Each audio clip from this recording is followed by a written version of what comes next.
하나님 말씀 봅니다. 구약성경 잠언 16장입니다. 928페이지입니다.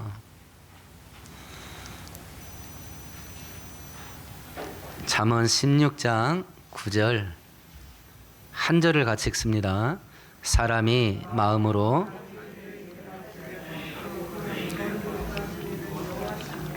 아멘, 아멘. 마귀는 무엇이든지 가짜를 만들어요. 가짜 하나님 만들어서 가짜 하나님을 섬기게 만들고 가짜 예수님을 만들어서 구원의 길이 아니라 멸망의 길로 가게 합니다. 진리도 가짜 진리를 만들어서 사람들이 생명길로 가는 것이 아니라 미혹과 유혹에 빠지게 해서 영원한 심판에 빠지게 하는 것이 마귀의 계략입니다. 우리가 오늘 성경을 통해서 살펴볼 것은 우리가 그냥 단순하게 이게 진리인 것 같다라고 생각하는 것인데 실상은 진리가 아닌 것들, 굉장히 위험한 가르침들이 어떤 것인지를 하나하나 살펴보는데요. 자기 인생을 자기가 만들어가는 것이다 라는 말이 진리일까? 네 인생 네가 하기 나름이다 라는 말이 진리인가? 라고 하는 겁니다. 애들 키울 때 많이 써봤을 겁니다. 자녀들에게 많이 해봤을 겁니다. 이 말을. 네 인생 네가 만들어가는 거지. 네 인생 네가 하기 나름이다. 이런 말을 자식들 키우면서 입에 달고 살았을지도 모르겠습니다. 이게 과연 진리인가? 진짜인가? 이 말이 라고 하는 겁니다. 우리가 저저번 주에 전했던 말씀을 생각해 보십시다. 인생 한 번뿐이다. 지금 세상 사람들은 이 생각 갖고 삽니다. 인생 한 번뿐이다. 그러다 이게 진짜로 알고 살면 육신 중심으로 살게 될 겁니다. 물질 중심으로 살게 될 것이고 내가 중요한 겁니다. 개인주의로 살게 될 겁니다. 자기 중심적으로 살 겁니다.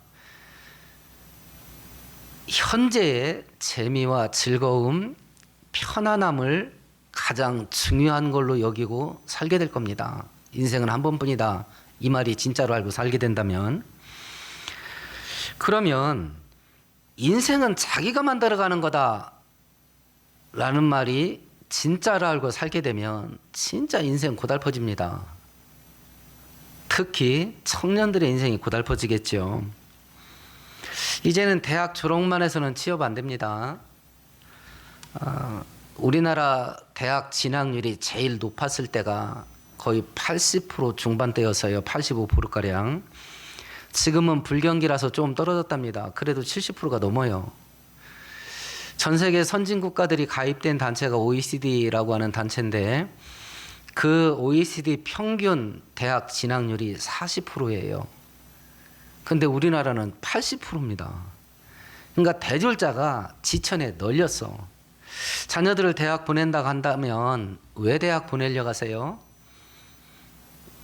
그래야 좋은 직장 가고, 그래야 돈 많이 벌고, 그래서 성공하기 쉽고. 아니면 야, 대학은 나와야 될 거 아니냐. 그런 생각 때문에 대학 보내려고 하는지도 모르겠습니다. 근데 80%가 대학을 갑니다. 대졸자가 지천에 널렸어요. 발끝에 돌멩이 채이듯이 대졸자들이 발에 채입니다. 그러니까 이게 안 돼. 대학을 졸업을 해도. 그러니까 일부는 부모가 이 문제를 해결해 주려고 합니다. 우리가 권력가들, 특별히 조국 사태 이런 일들을 보면 부모가 대신해 주려고 그래. 그 일들을. 인크루트라고 하는 취업 전문 회사가 있습니다. 이 회사에서 연구한 통계 보고를 보니까 취직을 위해서 대학생들이 특별히 대학 졸업자들, 그리고 졸업 재수지요. 취업 재수하는 애들 평균 350에서 400만 원을 쓴답니다. 취직을 하기 위해서. 자격증 따러 학원 갑니다. 영어 점수 따러 학원 갑니다. 뭐 이것저것 하느라고 취업 준비하는데 400만 원을 또 쓴답니다. 그래도 안 돼. 없는 애들은 아르바이트해서 돈 벌어서 취업 준비를 합니다. 아르바이트 하려면 시간이 많이 뺏깁니다. 그러다 보면 공부할 시간이 적어집니다. 그러다 보니까 성적이 안 좋습니다. 그러다 보니까 취업이 더 안 됩니다. 막 환장하는 거예요. 환장하는 겁니다. 이렇게 악순환이 계속 되는데 내 인생을 내가 만들어가는 방법이 두 가지가 있습니다. 첫 번째는 착하게 살면서 자기 인생을 자기가 만들어 가려고 하는 사람이 있을 겁니다. 그나마 괜찮습니다. 두 번째는 수단과 방법을 가리지 않고 자기 인생을 자기가 만들어 가려고 하는 사람들이 있을 겁니다. 사회가 이제 전쟁터가 됩니다. 이렇게 돼버리면. 근데 우리가 날마다 뉴스를 보고 젊은이들 성향을 보면 수단과 방법을 가리지 않고 내 인생은 내가 만들어 가야 된다. 이쪽으로 흐르는 게 굉장히 염려스러운 거죠. 굉장히 염려스러운 겁니다. 그러면 우리가 기독교인 관점에서 보는 겁니다. 우리는 하나님을 믿는다고 하는 사람들이니까 기독교인 관점에서, 성경적인 관점에서 내 인생을 내가 만들어가는 것이다 라고 하는 것이 어떤 의미를 갖는가라고 하는 겁니다. 이건 진리가 아니라 가짜입니다. 비성경적인 겁니다. 우리가 에덴 동산에서 있었던 사건을 압니다. 마귀가 아담과 하와에게 했던 말이 있습니다. 하나님은 선악과 따먹지 말라고 말합니다. 이 말의 의미는 이 선악과 서리에서 먹냐 안 먹냐, 과일 하나 따먹냐 안 먹냐, 이게 문제가 아니에요. 선악과를 따먹지 말라는 하나님의 말씀에 순종하냐 안 하냐, 이게 본질이에요. 그 과일 하나 따먹고 안 따먹고 이게 문제가 아니에요. 선악과를 따먹지 말라고 하는 하나님의 말씀에 순종을 해서 사냐 안 사냐, 이게 본질이에요. 그래서 그 선악과를 볼 때마다 아담과 하와 속에 우리들은 하나님 말씀에 순종하면서 살아야 될 존재들이야 라고 하는 걸 늘 기억시켜주는 안전장치가 뭐냐? 선악과예요. 그 나무를 볼 때마다 저거 따먹으면 안 돼. 누가 따먹지 말라겠어? 하나님이. 그러니까 우리는 하나님 말씀에 순종하면서 살아야 될 존재들이야. 이걸 기억시키는 역할을 하는 게 선악과예요. 마귀가 했던 말은요, 네가 하고 싶은 대로 해봐. 그러면 네가 하나님 되는 거야. 좋잖아. 하나님 통치를 거부하고 자기가 자기 인생의 주인 되는 거, 하나님에게 반란을 일으키는 겁니다. 반역을 일으키는 거예요. 그게 내 인생 내가 만들어가는 거다, 그거예요. 이게 얼마나 무서워요. 이게 하나님 앞에서 반역을 하게 만드는 게 내 인생 내가 만들어간다, 이거예요. 성경적인 관점으로 보면 전 세계 모든 나라가 공의 사형을 선고하는 죄가 있습니다. 사형제도가 존재한다면 말입니다. 그 죄가 뭔지 혹시 아세요? 내란죄예요. 옛날죄로 하면 반역죄, 영모죄입니다. 과거에 사형제, 얼마 전까지만 해도 거의 모든 나라가 사형제도를 운영을 했습니다. 모든 나라가 사형을 선고했던 죄가 있어요. 그게 내란죄예요. 반란죄입니다. 반역죄예요. 우리나라는 반역죄를 하면 조선시대는 삼족을 멸했습니다. 내 친가, 외가, 처가 삼족을 멸했습니다. 과거 역사를 보면 중국 같은 경우는 구족을 멸했습니다. 아니, 구족은 어디까지가 구족이요 대체. 사돈의 우물을 같이 써도 죽어. 이게 반란죄예요. 이게 내 인생 내가 만들어가는 거다라는 본질이 뭔지 아세요? 하나님 앞에서 반란죄, 해당되는 죄예요. 나 하나님 통치 받지 않습니다. 하나님 간섭 받지 않습니다. 내 인생은 내가 만들어 갑니다. 이거의 본질이 그거예요.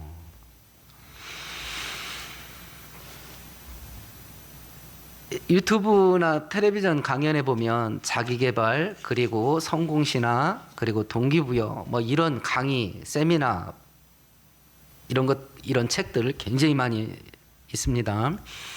그런 사람들의 강의의 핵심 초점이 뭐냐면, 나는 할 수 있다고 믿으십시오. 나는 할 수 있다고. 그러면 믿은 대로 됩니다.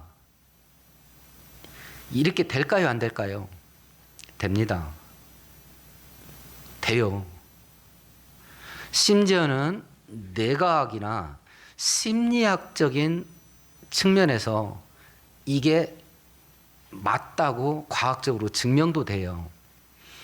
나는 할 수 있다는 것을 내 뇌에 새기고 뼈에 막 박히게 내가 세뇌를 하는 거죠. 이걸 이제 좋은 말로 하면 자기가 자기에게 동기부여를 한다 이런 표현을 쓰는데 뇌가 움직여요. 그걸 막 나한테 집요하게 주입을 시키면 뇌가 움직입니다. 그 일을 하게. 그러면 뇌가 창조적인 생각들을 막 아이디어를 뽑아내는 거야. 내 안에 있는 잠재의식이라 하죠. 심리학에서 가장 중요하게 여기는 게 잠재의식인데 그게 폭발해. 나는 이 일을 80%밖에 못했었어 평소에. 근데 막 그걸 집요하게 집어넣으면 100%, 120%막 폭발해. 내 안에 있는 잠재 능력이요. 그래서 그 일을 만들어냅니다.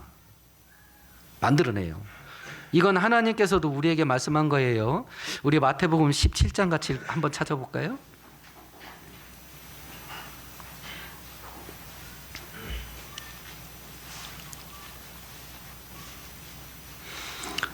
마태복음 17장 20절 함께 읽습니다. 이르시되 너의 믿음이 작은 까닭이니라 진실로 너희에게 이르노니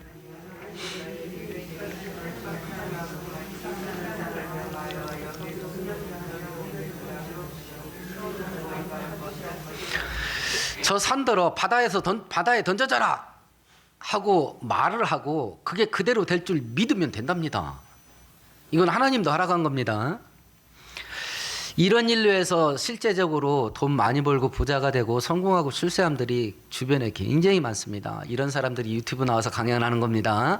이런 사람들이 책을 씁니다. 그러다 보니까 더 많이 돈을 벌고 그러다 보니까 더 높이 성공을 하게 됩니다.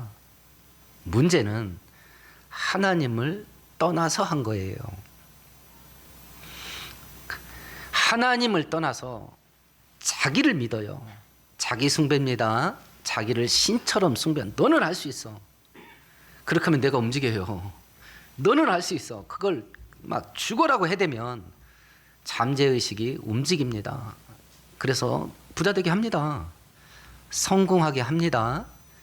문제는 하나님 앞에서 반역자가 돼서 그렇게 성공한 거예요. 하나님 앞에서 반역자가 되고 부자 된 겁니다. 인생은 한 번뿐이다 라고 하면 이렇게 사는 겁니다. 근데 진리는 인생은 두 번 삽니다.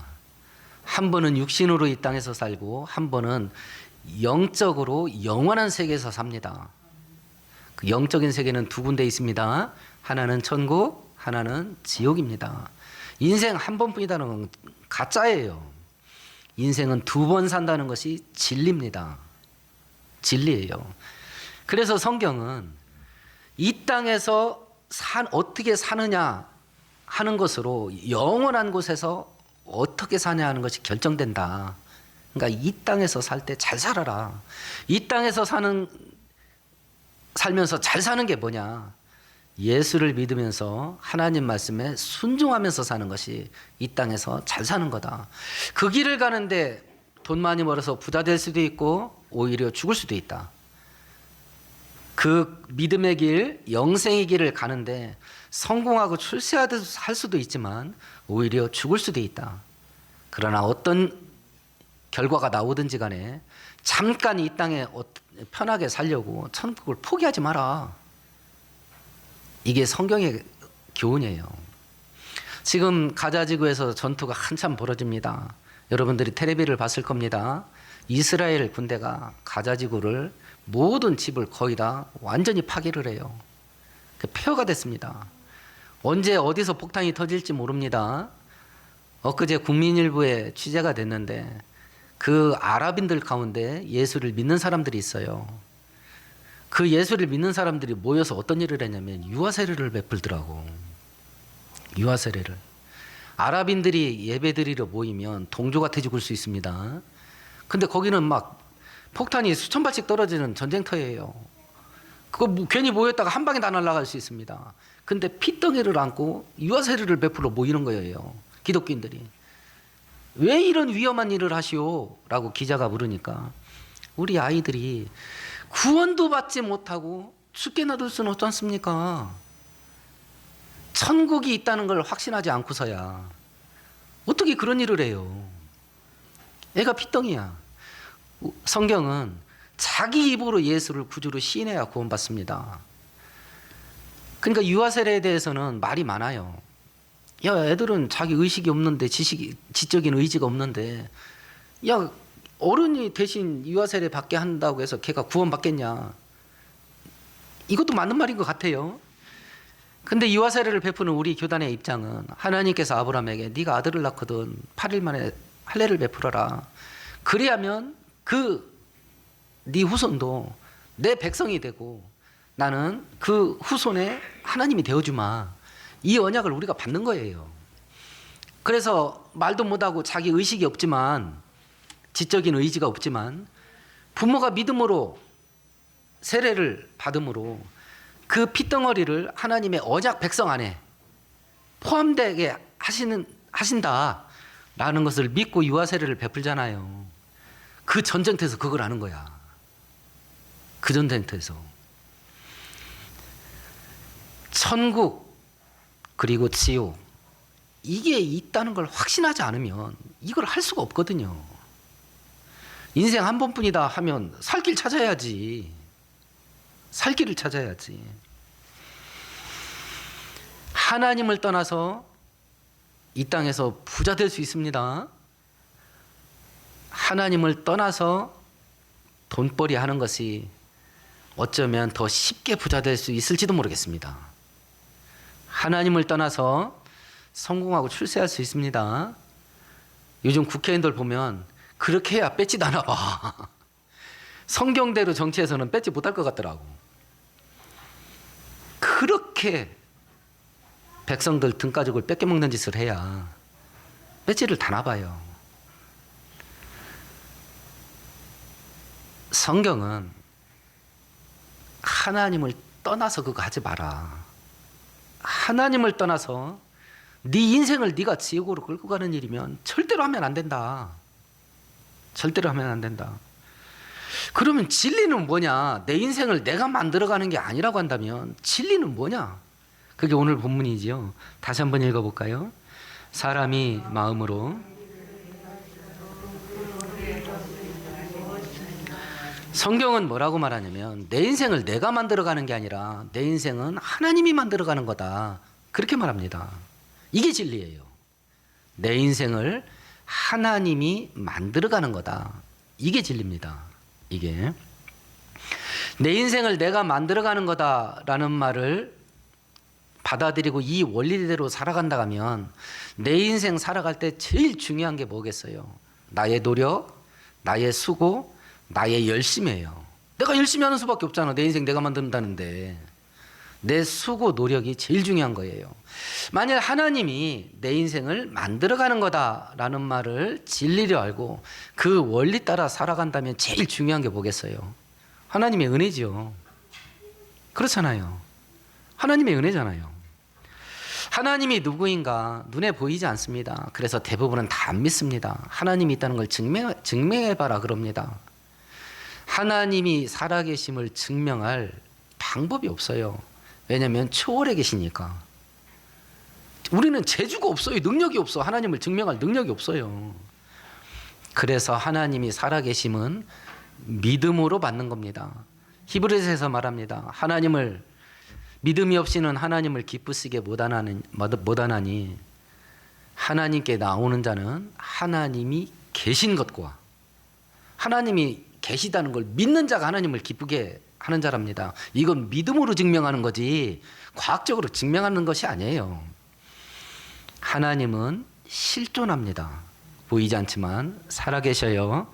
그 하나님은 전능하셔서 말만 가지고 온 우주를 만들었습니다. 온 우주의 왕입니다. 그래서 세상 모든 나라에 흥망성쇠를 주관합니다. 개인의 생로병사 그리고 기륭화복을 주관하셔요. 성경 409페이지 한번 찾아볼까요? 구약성경 구약성경 409페이지입니다. 사무엘상 2장입니다.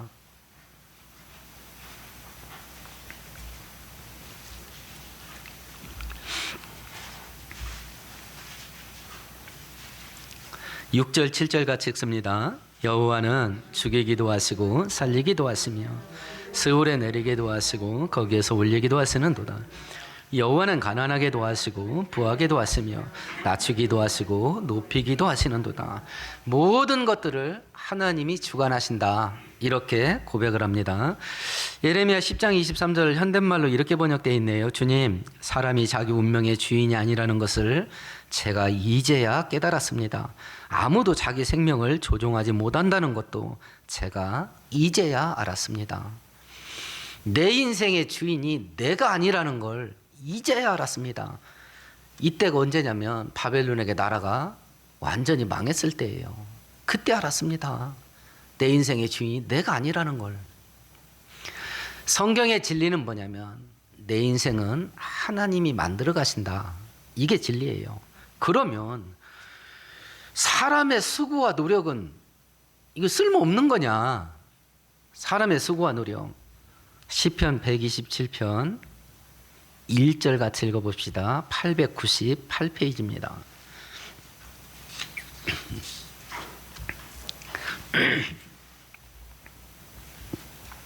1절 같이 읽습니다.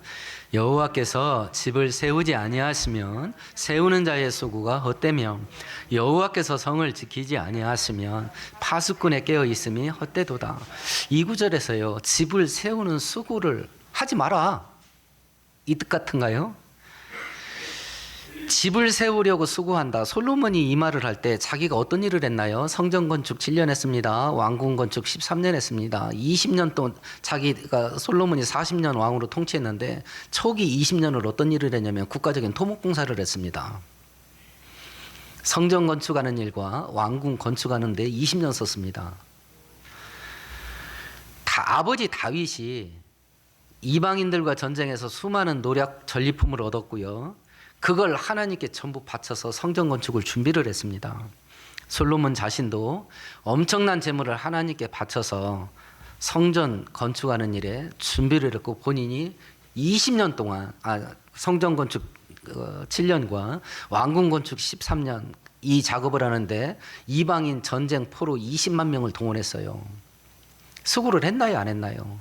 무지하게 했습니다. 무지하게 했어요. 그 수고를 했어도 하나님께서 수고한 것이 열매 맺혀지게 해서 집이 세워지게 하지 않으면 그 수고는 진짜 헛된 거다. 수고를 하지 말라 소리가 아니에요. 우리가 수고를 해도 그 수고한 것이 열매가 맺혀지려면 하나님의 은혜가 있어야 된다. 그걸 얘기한 겁니다. 성을 지키는 수고가 있습니다. 다윗이 40년 동안 이방인들을 정복을 하는 정복 전쟁을 40년 내내 다윗은 전쟁을 했습니다. 그것 때문에 그렇게 성전을 짓고 싶어도 네 손에 피가 많이 묻어서 너는 안 된다. 내가 네 아들 때에 평강을 줄 테니까 네 아들이 지을 거다. 네 아들이.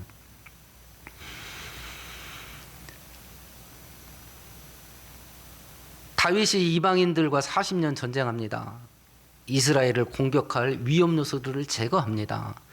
솔로몬이 왕이 돼서 나라들을 군사 요새를 많이 만듭니다. 전차와 기병대를 많이 보유를 합니다. 군사비를 엄청나게 준비를 합니다. 지출을 합니다. 그런 와중 속에 하나님께서 국내 경제가 살아나게 하고 무역이 살아나게 하고 막 돈이 쏟아져 두르게 합니다. 이렇게 해서 20년 토목공사를 하는데 지금 미국 보셔요. 중동에서 전쟁 터지니까 거기 도와줘야 됩니다. 우크라이나에서 전쟁 터지니까 거기 도와줘야 됩니까? 자기 나라 전쟁도 아니야. 그런데 미국, 그 세계 초강대국 미국이요, 지금 몸살을 앓잖아요. 그것 때문에 미국 경제가 휘청휘청해요. 아무리 국방이 튼튼하고 돈이 많아도 옆에서 계속 찌쩍찌쩍 공격해오면 전쟁이, 크고 작은 전쟁이 터지면 나라 살리면 안 됩니다. 전쟁 준비를 많이 했습니다, 솔로몬이. 그런데 하나님이 전쟁이 터지지 않게 하셨어요. 그래서 그 일을 하는 겁니다. 성을 지키려고, 나라를 지키려고 국방을 튼튼하게 합니다. 국방비를 많이 지출을 합니다. 그래도 하나님이 전쟁을 막아 주셔야 나라가 보존되는 겁니다. 전쟁을 막아 주셔야. 사람의 수고와 노력이 아무런 쓸모가 없다라는 말이 아니라 은혜가 먼저다. 그리고 모든 일의 열매를 결정하는 것은 하나님의 은혜다. 그러니까 그것을 먼저 잡아야 된다. 그걸 지금 성경이 이야기를 하는 겁니다. 만일 하나님의 은혜가 없이 내 인생 내가 만들어가는 거다 라고 하는 원리를 가지고 산다면 이런 사람들은 어떻게 사냐? 시편 127편 다시 한번 가볼까요? 898페이지입니다. 2절 같이 읽어봅니다. 너희가 일찍이 일어나고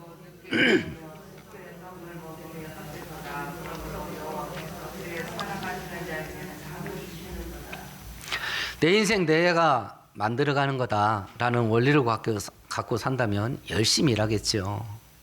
그렇잖아요. 내 노력이 제일 중요한 거니까 열심히 일하겠죠. 근데 그것 가지고 안 돼.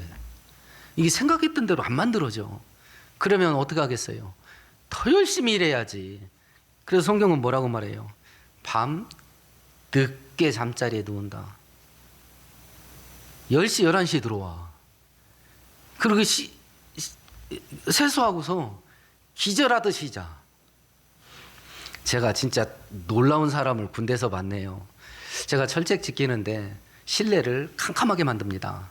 그리고 2시간 자고 2시간 철책 나가서 보초 쓰고 2시간 자고 2시간 철책 나가서 보초 쓰고 이렇게 사는 거예요.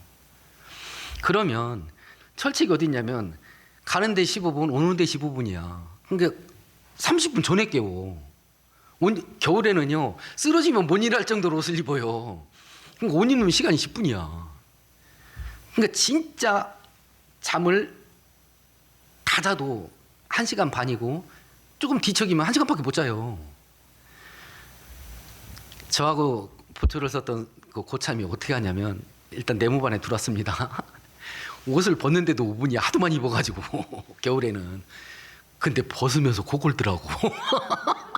옷을 벗으면서 코를 골더라고. 11시에 들어와가지고 진짜 그렇게 기절하듯이 잠을 자. 그렇게 늦게까지 일을 해. 왜냐하면 내 인생 내가 만들어가야 되니까. 근데 2절 끝자락에 여호와께서 그의 사랑하시는 자에게는 잠을 주신다 이렇게 돼 있는데 예배 시간에 자는 거 사랑받아서 자는 게 아니고 원문의 뜻은 이렇습니다. 주님께서는 사랑하시는 사람에게는 그가 잠을 자는 동안에도 복을 주신다. 이 뜻을 그렇게 좀 이렇게 제대로 번역은 안 한 것 같습니다. 원문의 뜻은 주께서 사랑하는 자들에게는 잠잘 때도 복 주신다. 그러니까 은혜 받으면서 사는 게 얼마나 복돼요. 집에 와서 막 너무 늦게 와가지고 옷 벗으면서 코 골면서 잠을 자도록 일을 해도 이게 안 만들어지는 거야. 내 인생이 하나님의 은혜 없이 살면. 근데 하나님의 은혜를 받으면서 살면 잘 때도 복을 받는데 이게 땡큐지. 그렇잖아요. 자기 인생 자기가 만들어가는 것이다라는 원리를 갖고 사는 사람과 내 인생은 하나님이 만들어주시는 거다라는 원리를 갖고 사는 사람의 인생의 내용이 이렇게 달라져. 이렇게 달라져요. 그러면 내가 지금 뭘 해야 될 거냐? 우리가 뭘 해야 되겠습니까? 첫 번째는 자기를 부인해야죠. 내 인생 내가 만드는 게 아니다. 나를 부인해야 돼. 내 인생은 내가 만드는 게 아니다. 하나님의 은혜와 도움이 없으면 안 된다. 하나님께서 필요한 것들을 공급해 주시면 안 된다. 나를 부인하는 겁니다. 나를.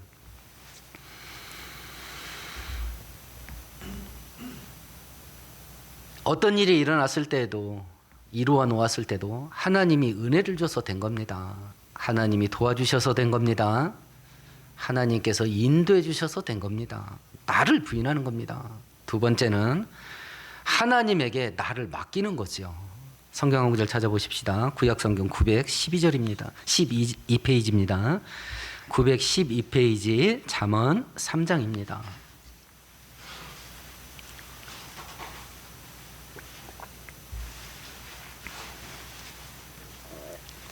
5절 6절 같이 읽습니다. 너는 마음을 다하여 여호와를 신뢰하고 네 명철을 의지하지 말라.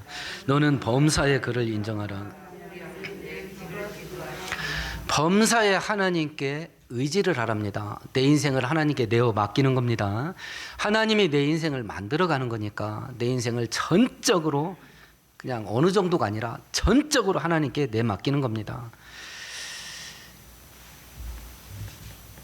앞에서도 얘기했지만 그러면 나의 수고와 노력, 또 오늘 본문대로 사람이 마음으로 자기 갈 길을 계획할지라도 계획도 세우지 말라 소린가? 아닙니다. 계획은 내가 세웁니다. 철저하면 철저할수록 좋고 구체적이면 구체적일수록 좋습니다. 계획은. 그리고 계획 다 세워놓고 성경은 그것을 이루어지게 하는 건 하나님이니까 그 결론 맺는 건 하나님께 맡기는 겁니다. 하나님, 내가 할 수 있는 건 이렇게 계획 세우는 건 내가 할 수 있는데 이 계획대로 되게 만드는 일은 나 못합니다. 계획대로 되어지는 은혜를 주세요. 근데 계획이 잘못될 수 있잖아. 저는 이게 좋은 계획이라고 세웠는데 서로 이게 잘못된 계획이라면 하나님께서 잘못된 걸 선하게 바꾸셔서 악한 것이 선하게 되게 해주세요.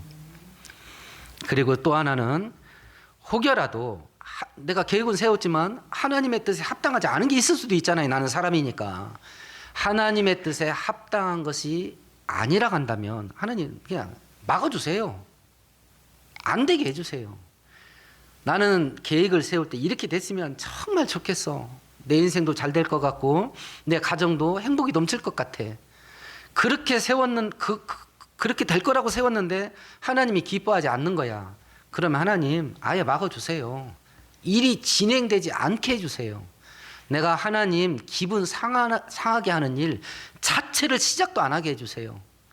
이게 인생 내어 맡기는 겁니다. 계획을 정말 좋게 세워놨고 그게 된다면 정말 내 인생과 내 가정에 대박이 터질 계획인데 이게 진행도 안 되네. 진행도 안 돼. 자꾸 꾸요. 그러면 대부분의 기독교인들이 뒤집어 엎어버려요. 뒤집어 엎어버려요. 하나님께 딜이 돼버립니다. 이게 반역인데. 근데 자기 인생을 이렇게 하나님께 내어 맡길 영적인 내공이 없어요. 영적인 내공이. 자기 신앙을 성장케 하고 자기 신앙을 강하게 하고 자기 신앙을 성숙케 하는 일에 관심이 없어. 그러니까 되는 대로 살아. 교회 다니는데 되는 대로. 저는 지금까지 교회 성도 숫자 늘어가는 것이 제 목회의 중심 목표가 된 적이 한 번도 없습니다. 그건 제 아내가 증인이고 내 자식들이 증인이에요. 교회 성도 숫자 불리는 것이 제 목회의 중심 목표가 된 적이 한 번도 없어요. 지금도 없습니다. 제 은퇴 때까지 소원은 뭐냐면 성도들이 인생의 목표를 하나님으로 삼고 사는 거, 그렇게 만들어주고 그렇게 변화되는 거, 그걸 볼 수만 있다면 난 지금 죽어도 좋겠다. 이게 제 소원이에요. 근데 성도들이 가면 갈수록 하나님께 관심이 없어져. 관심이 없어져요. 오히려 가짜 진리를 따라가. 인생 한 번뿐이야. 놀자고. 돈 없어? 카드가 있잖아. 이거 할부도 부담스러운데. 그러면 마귀와 세상이 또 속삭여. 너한테 특혜를 줄게. 6개월 무이자야. 이러네. 그러면 지름신이 임해버려. 이게 편하고 재밌고 즐기는 쪽으로 막 쏠려버려. 성도들이. 그러니까 하나님의 뜻이 뭐냐, 하나님이 나한테 원하는 게 뭐냐, 관심도 없어. 그리고 막 내가 원하는 걸 하나님께 들이대기 바빠. 내가 원하는 게 이거라고. 막 안 해주면 하나님께 막 화딱지를 내. 그냥 다 죽어버리자. 그냥 다 죽어버리자. 그 위험한 일을 예수님 재림이 임박한 이때 하는 거야. 이때. 예수님 재림이 임박한 이때 하는 거야. 이 위험한 일을. 나만 그렇게하나? 자식들 데리고 다 그렇게 가버려. 아랍에서 전쟁터에서 예수를 믿는 성도들은 그 피덩이를 어떻게 세례도 받게 하려고 구원이라도 받게 하려고, 하나님 백성이 되게 하려고 그 폭탄 터지는데 모여가지고 유아세례를 베푼다는데, 자유국가에 사는 기독교인들은 왜 이러는가? 왜 이러는가? 전적으로 하나님께 내어 맡기는 겁니다. 왜냐하면 하나님이 내 인생을 만들어가는 거니까. 만들어가는 거니까. 그러면 만일 우리가 이렇게 한다면 우리가 기대할 수 있는 게 뭐냐? 오늘 본문 다시 한번 읽어보십시다. 사람이 마음으로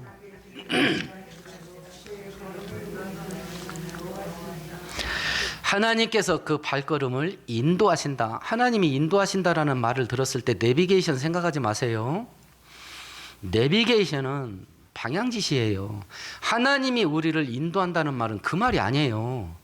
하나님이 우리를 인도한다는 말이 설명하는 게 뭐냐? 그림같이 영화같이 설명해 주는 게 출애굽기예요. 전 과정이에요. 전 과정. 모든 걸 다 포함한 거야. 인도한다는 단어 속에. 애굽 노예 생활에서 뽑아냅니다. 구원해 주시는 것도 인도하심입니다. 인도하심이 거기서부터 시작되는 거예요. 구원부터. 그리고 갈 길을 이끌어가는 것, 내비게이션 역할하는 거 있습니다. 그 역할을 했던 게 구름기둥, 불기둥입니다. 그 내비게이션의 원주가 그거잖아요. 좌회전, 우회전. 그 구름기둥, 불기둥입니다. 장애물을 헤쳐나가게 하시는 것도 인도하심이에요. 홍해바다가 가로막고 있습니다. 길을 만듭니다. 요단강 가로막고 있습니다. 길을 만드셔요. 광야와 사막이 있습니다. 인도하셔요. 필요한 것 있을 때 공급해 주는 것도 인도함 속에 들어갑니다. 양식 떨어졌을 때 만나 주십니다. 물 떨어졌을 때 생수 터지게 하셔요. 고기 먹고 싶다 할 때 메추라기 줍니다. 40년 동안 생산활동을 할 수가 없어요. 신발을 만들 수도 없고 옷을 만들 수도 없습니다. 신명기 8장에 이렇게 되어 있습니다. 이 40년 동안에 네 의복이 닳아 헤어지지 아니하였고 네 발이 부르트지 아니하였느니라. 이때 신발은 전문 용어로 하면 쓰레빠잖아요. 쓰레빠가 40년 동안 떨어지질 않아. 옷 한 벌 입었는데 40년 동안 떨어지질 않아. 이것도 인도하심에 포함된 겁니다. 그리고 젖과 꿀이 흐르는 가나안 땅에 도착하는 것, 여기까지 전 과정이 인도한다는 뜻이에요. 전 과정이. 그래서 바울 사도는 이 하나님의 은혜가 실제라는 것을 확신했기 때문에 로마서 8장에 만일 하나님이 우리를 위하시면, 쉬운 말로 표현하면 하나님이 내 편 들어주시면 누가 우리를 대적하랴? 감히. 하나님의 인도함 받는 성도와 교회가 승리할 수밖에 없는 이유예요. 전능하신 하나님께 인생을 내맡겨 버렸거든요. 인생을. 오늘 말씀 생각하시면서 함께 동성으로 기도하십시오.